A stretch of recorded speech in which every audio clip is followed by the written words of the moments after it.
So hello students, welcome back to the channel. बच्चों, आज हमारा लेक्चर नंबर 3 है। किसका? हमारे मोस्ट इंपॉर्टेंट जर्नल का। आज हम लेक्चर नंबर 3 ले रहे हैं, जर्नल का। ठीक है बच्चों, जर्नल का ये लेक्चर नंबर 3 है। इससे पहले हमने लेक्चर नंबर 2 करा था, लेक्चर नंबर 1 हुआ था। 2 हमारा थोड़ा सा लेंदी हो गया था लेक्चर। उसके अंदर हमने मोस्ट इंपॉर्टेंट क्वेश्चंस और मोस्ट इंपॉर्टेंट मॉडर्न अप्रोच को जाना था। ठीक है, लेक्चर नंबर 1 में हमने ट्रेडिशनल अप्रोच जाना। अगर आपने वो नहीं देखी तो वीडियोस को देखो पूरा। और आज की वीडियो में भी मेरे साथ कॉपी पेन लेके बैठो। आज भी हम एक प्रैक्टिकल प्रॉब्लम करेंगे। आपकी जो बुक के पीछे बैक एक्सरसाइज के क्वेश्चन है, क्वेश्चन नंबर 5 को, क्वेश्चन नंबर 6 को हम सॉल्व करेंगे, यानी बैड डेब्ट्स वाली को और बैंकिंग ट्रांजेक्शन, इन दोनों को सॉल्व करेंगे। तो चलिए स्टार्ट करते हैं। बच्चों, आज जो हमें क्वेश्चन करना है वो हमें करना है बैड डेब्ट्स और बैड डेब्ट रिकवर का। इससे पहले जरा 2-3 बातें जान लो इस क्वेश्चन को स्टार्ट करने से पहले। वो क्या है? वो ये कि बेटा कई बार हमारे पास क्या होता है, हमारे पास कुछ डेटर्स होते हैं और वो डेटर्स कुछ इस प्रकार के होते हैं कि वो हमको पैसा नहीं चुकाते। ठीक है, यानी हमको वो पैसे नहीं देते, मनी नहीं देते। इसका मतलब क्या हुआ? लेट सपोज करो मुझे एक डेटर से पैसा लेना है। मुझे उस डेटर से कितने लेने हैं? 20 लाख रुपए। ठीक है, और उसने वो पैसे मुझे नहीं दिए। ठीक है, तो वो क्या हो गया भैया? वो 20 लाख रुपए अगर मुझे नहीं दे रहा है, ठीक है, तो मेरे लिए वो क्या है? एक तरीके से लॉस है। और हमने जो मॉडर्न अप्रोच पढ़ी, ठीक है, देखो बच्चे, क्वेश्चन ना सब लोग दोनों अप्रोच से चेक कर लेते हैं। कई बार कईयों को ट्रेडिशनल इजी लगता है, कईयों को मॉडर्न इजी लगता है। मैं आपको यही सजेस्ट करूंगा, जब आप क्वेश्चन कर रहे हो आप मॉडर्न को फॉलो कर लो। ठीक है, अगर आपको ट्रेडिशनल भी समझ में आया तो आप ट्रेडिशनल मॉडर्न दोनों से चेक कर लो, तो बहुत ही कम चांसेस है कि आपका क्वेश्चन गलत होगा। ठीक है, अब मॉडर्न अप्रोच क्या कहता है कि लॉसेस, ठीक है, आप क्या करते हो? लॉस अगर बढ़ेगा, ठीक है, तो आपका डेबिट और घटेगा तो क्रेडिट, यानी debit all the expenses and losses, ये आपका ट्रेडिशनल अप्रोच कहता है। ठीक है, और credit all the income and gains, अरे अगर मेरे पास 20 लाख रुपए आने थे, मेरे जितने भी एक्सपेंसेस होते हैं, ठीक है, और मेरे जितने भी लॉसेस होते हैं मैं उनको क्या करता हूं? डेबिट करता हूं। ठीक है, मॉडर्न अप्रोच के हिसाब से एक्सपेंस बढ़ता है तो डेबिट, घटता है तो क्रेडिट, और traditional expenses and losses are to be debit. ठीक है, इनकम्स को हम क्रेडिट करते हैं।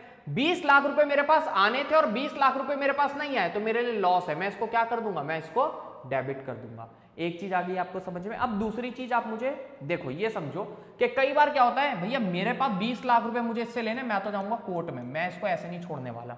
ठीक है, मैं कोर्ट में जाऊँ। अब देखो यार, मार कुटाई तो मैं करने नहीं वाला। ठीक है, कि मैं जाऊं झगड़ूं, उससे लड़ूं, मेरे पास कोई ना कोई तो प्रूफ होगा कि भाई मैंने इसको 20 लाख का माल बेचा है, 20 लाख रुपए मेरे नहीं दे रहा, तो मैं कोर्ट में जाऊंगा। अब ये काम क्या है कोर्ट का, कि कोर्ट इसको बोलेगा कि भाई तू इसके 20 लाख रुपए दे दे, अगर तू नहीं देगा तो मैं तेरे पर्सनल असेट्स को या जो भी तेरे पास चीजें हैं मैं उनकी नीलामी करा दूंगा। नीलामी इन द सेंस कि भाई मैं तेरे को उनसे ले लूंगा और मैं बेच दूंगा लोगों को। लोगों को बेचने के बाद जो पैसा आएगा वो उठा करके मैं क्या दे दूंगा? भाई जो भी तेरा सामने व्यक्ति जिसे तेरे को अमाउंट चुकाना है मैं उसको वो पैसा दे दूंगा। आपने मूवी देखी होगी शिवाजी द बॉस, उसके अंदर क्या देखा था कि शिवाजी जो थे हमारे, ठीक है, वो पैसा नहीं दे पा रहे थे, उनके ऊपर कर्जा हो गया था, तो उनका सब कुछ नीलाम हो गया। वो जाते तो उनकी वो घड़ी भी उतरवा लेता ना, कहता ना सर आपकी ये जो रोलेक्स है ये भी हमारे उसमें आती है, ठीक है, तो आप इसको भी नहीं घर से ले जा सकते। तो वो बोलता है कूल, ये भी ले लो। ठीक है, उसकी गाड़ी चली जाती है, सब कुछ चला जाता है उसका। तो यही होता है कि अगर आपको किसी से पैसा लेना और आप कोर्ट में चले गए तो कोर्ट भैया उसको बोलता है, ठीक है, कि भाई अब तुम्हारी सब चीजें नीलाम होंगी, नीलामी से जो पैसा आएगा उससे भैया जिन लोगों को पैसा चुकाना है हम उनको वो पैसा दे देंगे, तो मैं कोर्ट में जाऊंगा। ठीक है, तो कई बार क्या होता है, बैड डेब्ट्स, अगर मेरे को डेटर पैसा नहीं दे रहा तो वो मेरे लिए लॉस है, लॉस बढ़ेगा तो डेबिट और घटेगा तो क्रेडिट। ये चीज आपको याद रखना है। ठीक है, इसी के बेस पे आपको एक क्वेश्चन है बैड डेब्ट्स का और बैड डेब्ट रिकवर का। ठीक है, सबसे पहला देखो क्वेश्चन में वो क्या कह रहा है। बैड डेब्ट यानी कि कुछ ऐसे डेटर जो कि बैड हो गए, यानी वो बुरे डेटर है, उन्होंने पैसा नहीं दिया, मेरा पैसा मर गया। ठीक है, बैड हो गया। ठीक है, बैड डेब्ट। ठीक है, और कई बार हमारे को क्या हो जाते हैं, बैड डेब्ट रिकवर भी हो जाते हैं, यानी कई बार कुछ डेटर ऐसे होते हैं जिनसे पैसा आ भी जाता है, जिनको मैंने पहले बैड डेब्ट्स बोल दिया था कि यार ये पैसा नहीं देगा, ये भाग गया। ठीक है, लेकिन कुछ टाइम बाद वो मुझे मिल गया, मैंने पकड़ ली उसकी गर्दन, मैंने कहा भाई पैसे दे मेरे जो पिछले साल तेरे को देने थे, तो वो मेरा बैड डेब्ट क्या हो जाता है, कई बार रिकवर भी हो जाता है। क्लियर है? तो आइए पढ़ते हैं क्वेश्चन को। अप्रैल 1 को हमारे मोहन जी के बारे में जानते हैं। मोहन जी ने इंसॉल्वेंट थे, मोहन ने बोला भैया मैं तो इंसॉल्वेंट हूं, मैं पैसा दे ही नहीं सकता। ठीक है, रिसीव और first and final dividend from his official, ठीक है, रिसीवर, ठीक है, यानी कि हमें फर्स्ट और फाइनल डिविडेंड, यानी कि हमें उससे जो पैसा मिल रहा है, ठीक है, वो 50 पैसे मिल रहा है इन अ रूपी। अच्छा जी, 1 रुपए में कितने पैसे होते हैं? 50, सॉरी 1 रुपए में कितने पैसे होते हैं? 1 रुपए में 100 पैसे होते हैं ना, 1 रुपए में 100 पैसे होते हैं, ठीक है। अगर मुझे ये निकालना है 50 पैसे इन अ रूपी, ठीक है, कि पैसे में कितने रुपए हैं, तो मैं क्या कर दूंगा, मैं भाई डिवाइड कर दूंगा ना इसको। यहां पे क्या बोला है कि मेरे को उस रिसीवर से रिसीव हो रहे हैं 50 पैसे इन अ रूपी, 1 रुपए में 100 पैसे, अगेंस्ट अ डेप्ट ऑफ 5000, ठीक है। तो डेप्ट कितने का था? डेप्ट यहां पे 5000 का था, तो 5000 का डेप्ट था, मुझे उससे कितने रिसीव हो रहे हैं? 50 पैसे इन अ रूपी। आ गया समझ में कि मेरे को ये निकालना है कि 50 पैसे में मुझे कितना रुपए, 50 पैसे रूपी उन्होंने बोला हुआ है ना, तो 50 पैसे 1 रुपए में 100 पैसे होते हैं, ठीक है। तो भैया पैसे में कितने रुपए होंगे, तो उसको डिवाइड कर देंगे हम 100 से, बस यही हमारा मैथमेटिकल कैलकुलेशन है। जब भी पैसे में कितने रुपए हैं तो उसको डिवाइड कर दो कितने से? 100 से। अब 5000 इन अ रूपी अगेंस्ट अ डेप्ट ऑफ 5000, भैया डेप्ट कितने का था? 5000 का, ठीक है। लेने कितने थे? 5000। आ कितने रहे हैं? 50 पैसे इन अ रूपी, यानी 50 पैसे इन अ रूपी काट लो तो कुछ आपके पास कितने आ रहे हैं? 2500 रुपए, ठीक है। और 2500 रुपए तो मेरे पास आ ही नहीं रहे, तो 2500 तो मेरा क्या हो गया? 2500 तो मेरा सीधा सीधा बैड डेप्ट हो गया ना, और 2500 रुपए मेरे पास कैश रिसीव हो गया। बस ये कह रहा है वो, भैया बोला होगा कोर्ट ने कि भैया तुम इसके पैसे दो, तो पैसे मुझे 50 पैसा इन रूपी के हिसाब से रिसीव हो रहे हैं, तो वो मैंने निकाल लिया। 5000 का 50 पैसे इन रूपी कितना होगा? 50 डिवाइडेड बाय 100, 1 रुपए में 100 पैसे।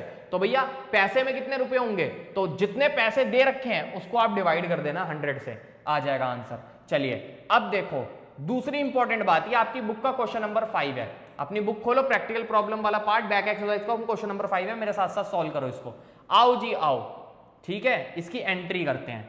एंट्री के लिए सबसे पहले डेट, पर्टिकुलर्स, फॉर्मेट यही रहेगा भाइयों और बहनों, ठीक है, डेबिट क्रेडिट, ठीक है जी, ठीक है। अब जरा पढ़ो क्वेश्चन को और देखो इसके अंदर के डेबिट क्रेडिट सब कुछ करने के बाद हम एंट्री क्या करेंगे। सबसे पहले हमारे पास कैश आएगा, तो कैश अकाउंट डेबिट, ठीक है। भैया बैड डेब्ट्स हो गया, डेब्ट इज अ लॉस, ठीक है, debit all the expenses and losses, तो बैड डेब्ट्स अकाउंट डेबिट, ठीक है। तो भैया 2500 मुझे कैश रिसीव हुआ, 2500 का मुझे क्या हो गया? लॉस हो गया। टोटल कितना हो गया? 5000 हो गया, ठीक है जी, इजी सा है। अब who is the giver? Giver is Mohan, ठीक है। Debit the receiver, credit the giver, तो मोहन है। अच्छा ऐसे भी लगा लो, मोहन हमारा कौन था? डेटर था, ठीक है। अब डेटर बढ़ रहा है घट रहा है? भैया जब उसने पैसे दे दिए तो मेरा डेटर क्या हो रहा है? घट रहा है। और पैसे नहीं दिए तो भी मेरा डेटर क्या हो रहा है? घट रहा है। डेटर जब घटता है तो उसे क्या कर देते हैं? क्रेडिट कर देता है। तो 5000 से मैंने उसकी इस तरीके से एंट्री कर दी, ठीक है जी। अच्छा अब एंट्री कर देना, बीइंग 50 पैसे इन अ रूपी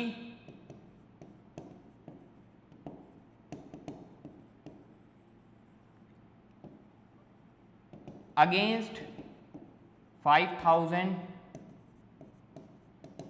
receive in cash from Mohan. इस तरीके से मेरे भाई एंट्री कर देना, ठीक है। तो एक जर्नल का पार्ट हो गया। अप्रैल 2 की पार्ट देखो जरा, 8000 रुपए ड्यू थे, इधर आ जा मेरे भाई, बहुत अच्छे। 8000 रुपए ड्यू थे रमेश से, वो रिकवरेबल नहीं हुए। रमेश भैया ये मेरा पैसे लेके भाग गया, ठीक है, ये रमेश भाई चूना लगा गया, ठीक है। ये 8000 रुपए हमारे लेकर के भाग गए। कितने तारीख की? अबे मैंने डेट नहीं डाली भाई, 2024 अप्रैल 1, 2024 अप्रैल 1। अप्रैल कितनी है? अप्रैल है 2, ठीक है जी। अब क्या हो रहा है? बैड डेब्ट अकाउंट डेबिट, कौन? 8000 रुपए। अब जब पैसे नहीं आ रहे तो मेरा जो डेटर है वो कम हो रहा है। डेटर कितने से कम हो रहा है? 8000 से, ठीक है, तो 2 रमेश, ठीक है।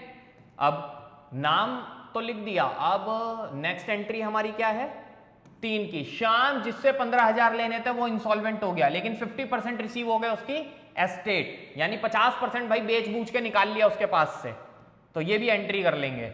8,000 यहां पे लिख दो और लिख दो इधर,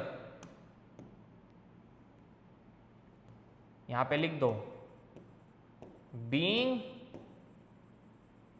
Ramesh, being amount due from Ramesh is not recoverable। इस तरीके से भी लिख सकते हो, या जो क्वेश्चन में आपको दिया है इसी को लिख देना, लेकिन लिखना जरूरी है, ठीक है। इज नॉट रिकवरेबल, यही लिख देना। क्लियर हो गया। चलिए अप्रैल 3 की एंट्री करते हैं। अब अप्रैल 3 की एंट्री में वो क्या कह रहा है, पढ़ो जरा। अप्रैल 3 की एंट्री में वो भैया हमसे कह रहा है श्याम जिससे 15,000 लेने थे वो इंसॉल्वेंट हो गया, लेकिन 50% रिसीव हो गए, यानी 7,500 हमको क्या हो गए, रिसीव हो गए, 7,500, ठीक है।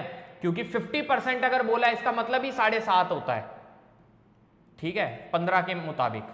अप्रैल 3। तो अब एक चीज आप मुझे बताओ, लेने कितने थे उससे, लेने तो 15 थे, ठीक है। आए कितने हमारे पास, 7.5 आए, तो कैश अकाउंट डेबिट। बैड डेब्ट कितने का हो गया, बोलो 7.5 का बैड डेब्ट account debit. Who is the giver, Shyam, to Shyam. 7.5 हमारे को भाई ने दिए हैं, 7.5 एक आए हैं, टोटल 15 का इनने चूना लगा दिया था। क्लियर है। चलिए चलिए चलिए बढ़ते चलिए बढ़ते चलिए, अरे मत बढ़िए, एंट्री नहीं लिखी। बीइंग अमाउंट या cash receive from Shyam 50% from his estate, लिख लेना आप। क्लियर है जी। ये रही एक एंट्री आपकी प्यारी सी। लास्ट एंट्री देखते हैं, रिसीव 10,000 रुपए in cash from Sohan for bad डेब्ट रिटर्न ऑफ लास्ट ईयर। चलिए बहुत अच्छी एंट्री है ये। इसमें देखो क्या कह रहा है, ये इस एंट्री के अंदर कह रहा है कि मेरे पास एक श्याम नाम का लड़का था, ठीक है। अप्रैल 4 को उसने क्या करा, 10,000 रुपए मुझे उससे रिसीव हो रहे 4 अप्रैल को सोहन से, ठीक है, सॉरी, फॉर बैड डेब्ट विद ऑफ लास्ट ईयर। मैंने लास्ट ईयर उसको अपनी बुक से हटा दिया था बैड डेब्ट के नाम से, लेकिन इस साल वो मुझे कहीं मिल गया। अप्रैल में बाजार में जा रहा था, 4 तारीख को मैंने उसकी गिद्दी पकड़ ली। मैंने कहा हाँ भाई कहां जा रहा है, ला मेरे 10,000 रुपए लेकर के आ, ठीक है। तो उससे मैंने 10,000 रुपए ले लिए, तो 10,000 रुपए मुझे वो क्या हो रहे हैं, रिकवर हो रहे हैं बैड डेब्ट से, यानी वो पैसा मुझे मिल रहा है। तो अब एक बात बताओ, अब मैं रिटर्न ऑफ तो इसको लास्ट ईयर ही कर चुका हूं, लेकिन अब क्या कर रहा हूं, उससे पैसा रिकवर कर रहा हूं। तो जब मैं पैसा रिकवर कर रहा हूं तो मैं क्या एंट्री करूंगा, कैश अकाउंट डेबिट। मेरे पास क्या आ रहा है, कैश आ रहा है, कितना आ रहा है, 10,000 रुपए आ रहा है। अब ये पैसा आ कहां से रहा है मेरे पास, बैड डेब्ट रिकवर, टू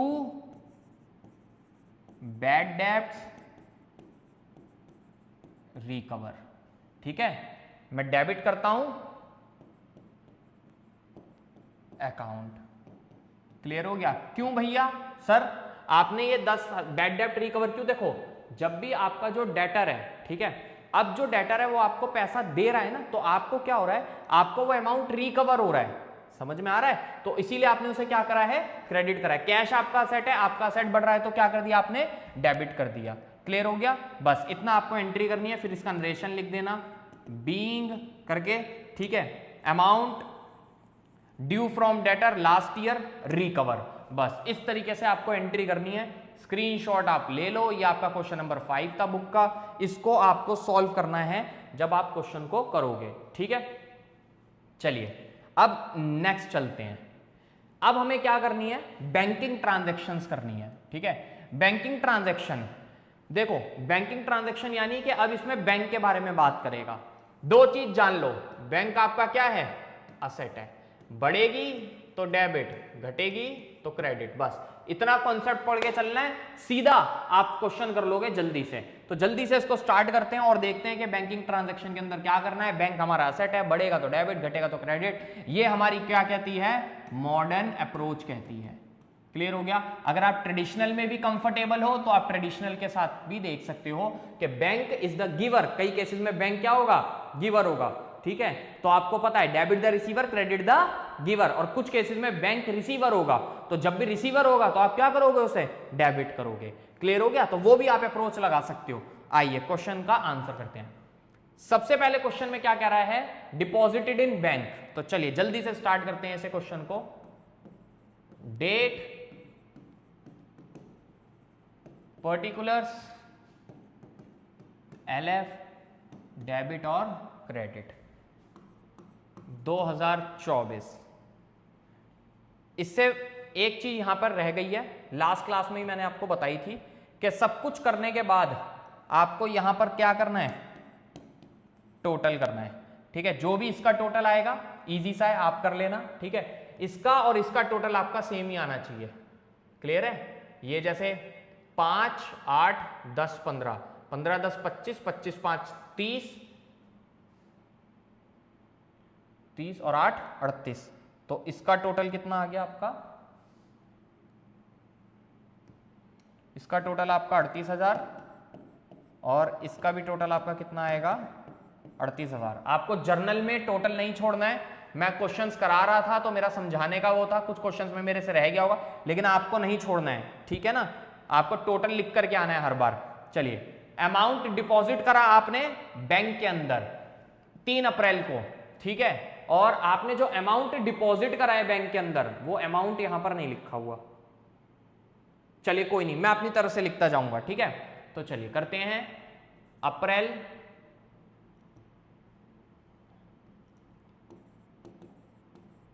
अप्रैल 3 की एंट्री। अच्छा, अब आप एक बात बताइए, जब आप अमाउंट को डिपॉजिट कर रहे हो बैंक के अंदर, ठीक है, तो आप क्या एंट्री करोगे। जाहिर सी बात है, बैंक आपका असेट है, असेट आपकी बढ़ रही है, तो आप क्या एंट्री करोगे, बैंक अकाउंट डेबिट। लेकिन उसी हाथ पे कैश भी एक असेट है, कैश आपका कम हो रहा है, तो टू कैश अकाउंट, उसको आप क्रेडिट कर दोगे। नरेशन लिख देना, being amount deposited in bank. समझ में आ गया जी। अब अमाउंट कितना है अपनी तरफ से मैं अभी क्वेश्चन के हिसाब से डाल दे रहा हूं, और ये आपकी बुक का क्वेश्चन नंबर 6 है। ठीक है, अभी मैंने आपको 5 कराया था, अब मैं आपको जो क्वेश्चन करा रहा हूं वो कौन सा करा रहा हूं, मैं आपको करा रहा हूं क्वेश्चन नंबर 6। ठीक है, आपको मेरे साथ जो करना है वो क्वेश्चन नंबर 6 करना है। चलिए अगला देखिए, bank account debit to cash account हो गई एंट्री। ठीक है जी, अब इसके अंदर जो अमाउंट है वो आप भर लेना 30,000। देख लेना बुक में अगर अलग हो तो कोई दिक्कत नहीं है, बस आप अमाउंट कर लेना। ठीक है जी, टाइम नहीं वेस्ट करेंगे बुक से अब अमाउंट देखना भरने में, एंट्री सेम है, बस अमाउंट तो आप खुद ही कर लोगे। अगली एंट्री देखिए, कैश विड्रॉ करा मैंने बैंक से 3 अप्रैल को। ठीक है, तो जब मैं 3 अप्रैल को कैश विड्रॉ कर रहा हूं बैंक से, यहां अप्रैल 1 था। ठीक है, अप्रैल 3, तो कैश मेरा बढ़ जाएगा और बैंक मेरा कम हो जाएगा। यहां पर भी दोनों असेट ही हैं, तो क्या हो जाएगा, cash account debit to bank account. ठीक है, अब देखो डेबिट व्हाट कम्स इन, क्या आ रहा है, कैश आ रहा है। ठीक है, and debit the receiver, credit the giver, giver कौन है, बैंक है। तो इस तरीके से आप कर लेना एंट्री, बीइंग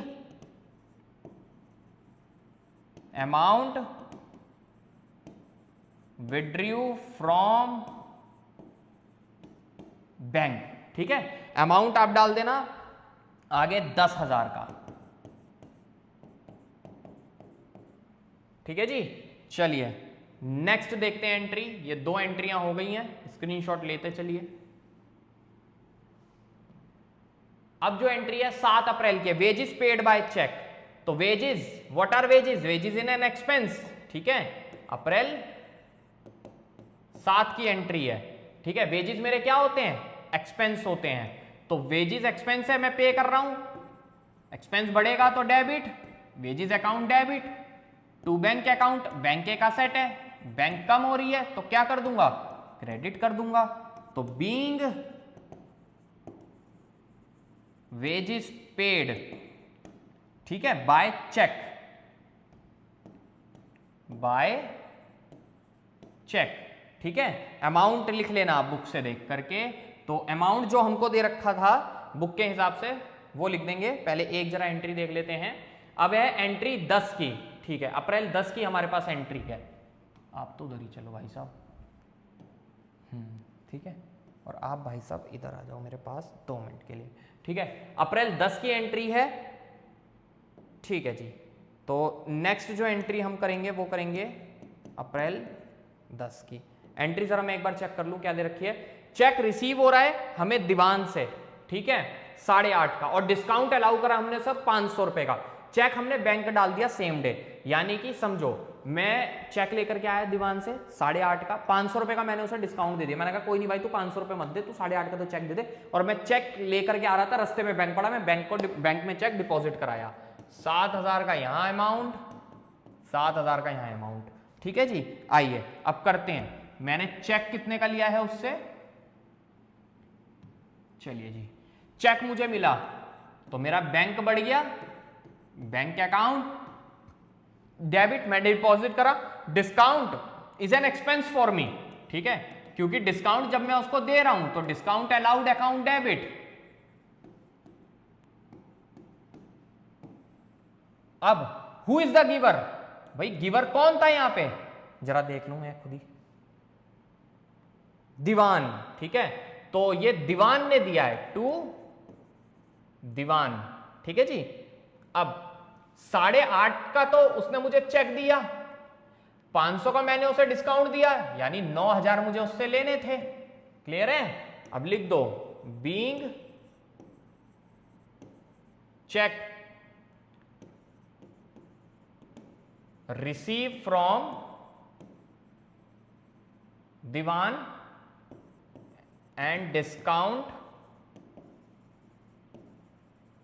अलाउ, क्लोज करो इसको। नेक्स्ट एंट्री देखो, अप्रैल 12 की standing instruction bank paid telephone bill, ठीक है ना, यानी कि भैया मैंने कह रखा था बैंक को कि अगर कभी भी टेलीफोन बिल से रिलेटेड कोई भी वो आए मेरे अकाउंट में तो आप उसको पे कर देना, मेरे इंस्ट्रक्शन थे। तो बैंक ने उसको पे कर दिया, कितनी तारीख को, 12 अप्रैल को। टेलीफोन एक्सपेंसेस, ठीक है, telephone bill is an expense, telephone bill account debit, sorry, हाँ। अब who is the giver, to bank account, ठीक है, बैंक ने पे करा है। तो being telephone expenses paid by bank, ठीक है जी। मेरे टेलीफोन एक्सपेंस पे कर दिए, किसने पे कर दिए, बैंक ने। अब जो टेलीफोन बिल बैंक ने पे करा है, ठीक है, वो लेट सपोज करो होगा 1,000 रुपए के लमसम, मतलब मैं 1,000 रुपए ले रहा हूं, बुक में तो हो सकता है कि 2,000 के आसपास भी दे रखा हो। क्लियर हो गया। अच्छा जी, नेक्स्ट एंट्री देखिए। अब एंट्री जो है वो है 14 की, दीवान का चेक रिटर्न कर दिया बैंक ने। दीवान मेरे को पागल बना के चला गया। दीवान ने बोला तू ना ये चेक ले जा और चेक ले जाके बैंक में डाल। जैसे ही मैंने बैंक में डाला, बैंक वाले ने क्या बोला कि भैया इस बैंक में तो पैसे ही नहीं है, तो दीवान का चेक डिसऑनर हो गया। अब दीवान की मैंने एंट्री क्या करी थी, जिस दीवान को पहले मैंने क्रेडिट कर दिया था, ठीक है, उसे वापस डेबिट करूंगा, क्योंकि अब वो वापस से मेरा क्या बन गया, डेटर बन गया। समझ में आ गया। और जो मैंने उसको डिस्काउंट, ठीक है, दे दिया था, क्लियर हो रहा है, वो भी अब देखेंगे। तो सबसे पहले हम क्या करेंगे भैया, जो दीवान वाली एंट्री थी उसको रिटर्न कर देंगे। क्लियर हो गया। आइए जरा उसको देख लेते हैं, एक सेकंड। चेक रिसीव,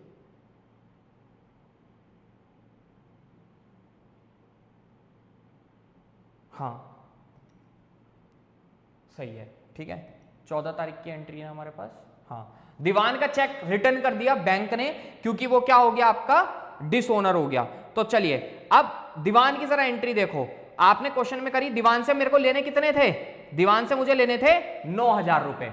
तो मैं दोबारा करूंगा, दीवान को मैं क्या कर दूंगा, डेबिट कर दूंगा।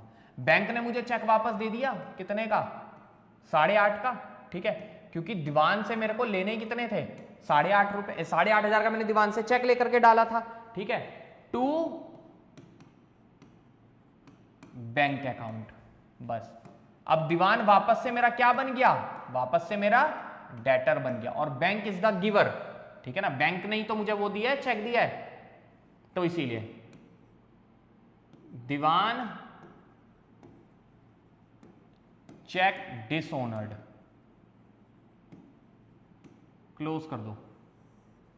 नेक्स्ट एंट्री देखना क्या है, चार्जेस लगा दिया बैंक ने, ठीक है, तो bank charges is an expense for me, तो अप्रैल 16, तो बैंक चार्जेस एक्सपेंस है, खर्चा ही है, बैंक चार्जेस अकाउंट डेबिट, पे कौन कर रहा है भैया, टू बैंक, क्योंकि बैंक एक असेट है, बैंक मेरा क्या हो रहा होगा, कम हो रहा होगा, बीइंग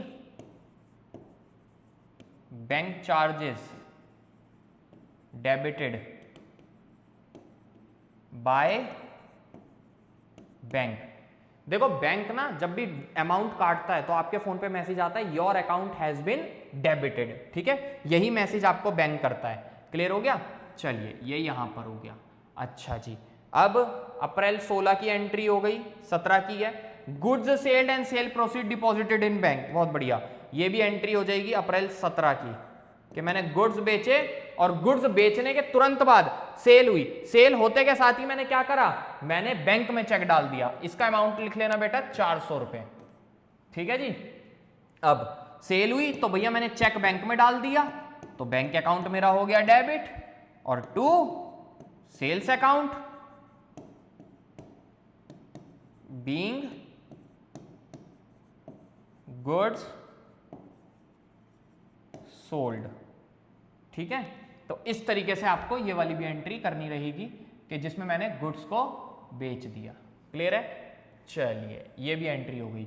अब इसके अंदर जो आपका गुड्स का अमाउंट दे रखा है वो दे रखा है 8,000 का, कितने का, 8,000 का। चलिए जी आगे करते हैं इसे, क्वेश्चन को और खत्म करते हैं।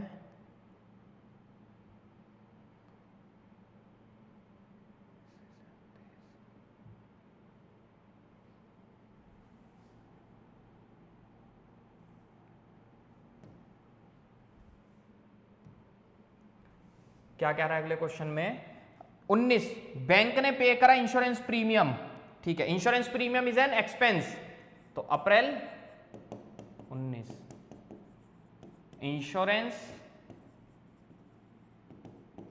Premium account debit to bank account being insurance premium paid by bank लिख देना आप, ठीक है, ये वाली भी एंट्री आपकी हो गई। लास्ट एंट्री, अभी अमाउंट लिख देता हूं, एक मिनट। लास्ट एंट्री में क्या कह रहा है, डिविडेंड कलेक्टेड बाय बैंक। चलिए अप्रैल 25 की एंट्री है ये आपकी, ठीक है, तो अप्रैल 25 डिविडेंड क्या होता है, देखो कई बार हम क्या करते हैं, कुछ बैंकों से, सॉरी कुछ कंपनीज के हम लोग शेयर्स खरीदते हैं, ठीक है, कुछ कंपनी के हम लोग शेयर खरीदते हैं, तो जिन कंपनी के हम शेयर खरीदते हैं हम उनके शेयर होल्डर हो जाते हैं। लेट्स सपोज करो मैंने टाटा के शेयर खरीदे, मैंने मारुति के खरीदे, मैंने रिलायंस के खरीदे। अब जब मैं उन शेयर्स को खरीदता हूं तो खरीदने के बाद क्या होता है कि मैं कंपनी का इनडायरेक्टली शेयर होल्डर हूं, मतलब मैंने कैपिटल इन्वेस्ट कर दी, तो मैं भी उसका क्या हूं, एक तरीके से भाई मैं कंपनी के अंदर पैसा लगा रहा हूं, तो कंपनी जो भी प्रॉफिट कमाएगी कंपनी उस प्रॉफिट को मुझे देगी, यानी जितनी मैंने कैपिटल लगाई है उसी परसेंट के हिसाब से मुझे प्रॉफिट मिलेगा। वो प्रॉफिट जो कंपनी मुझे दे रही है मेरे शेयर में पैसा लगाने के बाद, उसके शेयर खरीदने के बाद, ठीक है, तो जो कंपनी प्रॉफिट कमा रही है उसमें से जो मुझे हिस्सा दे रही है मेरा, वो मेरे लिए क्या है, वो मेरे लिए डिविडेंड है, ठीक है, वो मेरे लिए क्या है, डिविडेंड है। तो मैं क्या लिख दूंगा, डिविडेंड, ठीक है, सॉरी हाँ नहीं, मेरा बैंक बढ़ जाएगा, मेरे बैंक ने कलेक्ट करा है, ठीक है, dividend is an income for me, ठीक है, तो जब मेरा बैंक उसको कलेक्ट कर रहा है तो क्या होगा, bank account debit, bank account debit, ठीक है। टू, अब एक बात बताओ, डिविडेंड मेरे लिए क्या है, इनकम है, टू डिविडेंड अकाउंट, क्लियर है। अब आप इसमें नरेशन लिख देना, क्लियर है, नरेशन इजी सा है, मैं लिख देता हूं, being dividend collected by bank, ठीक है, इस तरीके से आपको करना है। और ये लास्ट में आपका 2500 यहां पे और 2500 यहां पर, और फिर इसी के साथ नीचे आप इसका कर देना क्या, टोटल, क्लियर है।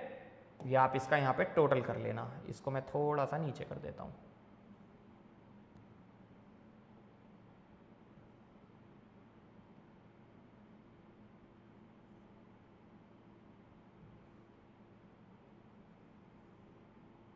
बस ये यहां पर आप इसको पूरे को प्लस कर लेना, जो भी आपका आंसर निकलेगा, ठीक है, उसके हिसाब से आप इसको क्या कर देना, आप इसको टोटल कर देना।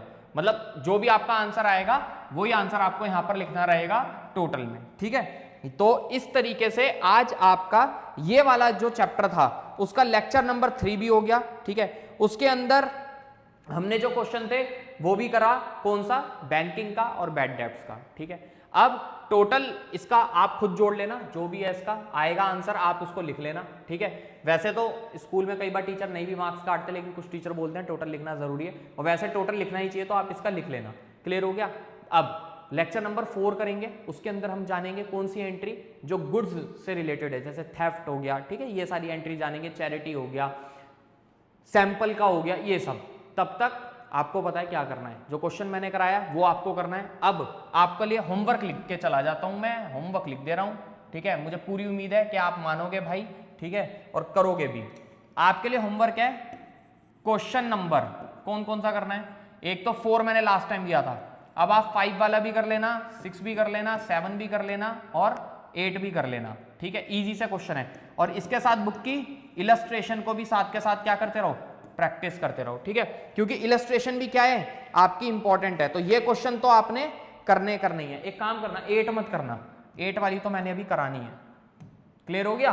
और इलस्ट्रेशन कर लेना, इलस्ट्रेशन की भी आपको क्या करनी है, प्रैक्टिस करनी है। चैप्टर बहुत अच्छे से चल रहा है, ठीक है, हर एक चीज को हम काफी अच्छे से डीपली समझ पा रहे हैं कि यहाँ पर अप्रोच हम लगा रहे हैं कि भाई बैंक एसेट है, बढ़ रही है, डिविडेंड हमारी इनकम है, ठीक है, तो हम उसको क्या कर रहे हैं, क्रेडिट कर रहे हैं। तो मिलते हैं आपसे नेक्स्ट वीडियो में। चैनल को लाइक, शेयर और सब्सक्राइब कर देना, बेल आइकन को प्रेस कर देना, ताकि आने वाली वीडियोस का आपको नोटिफिकेशन मिल सके, आपको पता चल सके कौन कौन से चैप्टर सब आगे आ रहे हैं, ठीक है। टिल देन बढ़िया से पढ़ाई करते रहो, नोट्स बनाओ, प्रैक्टिस करो। मिलते हैं आपसे नेक्स्ट वीडियो में, बाय बाय बच्चों।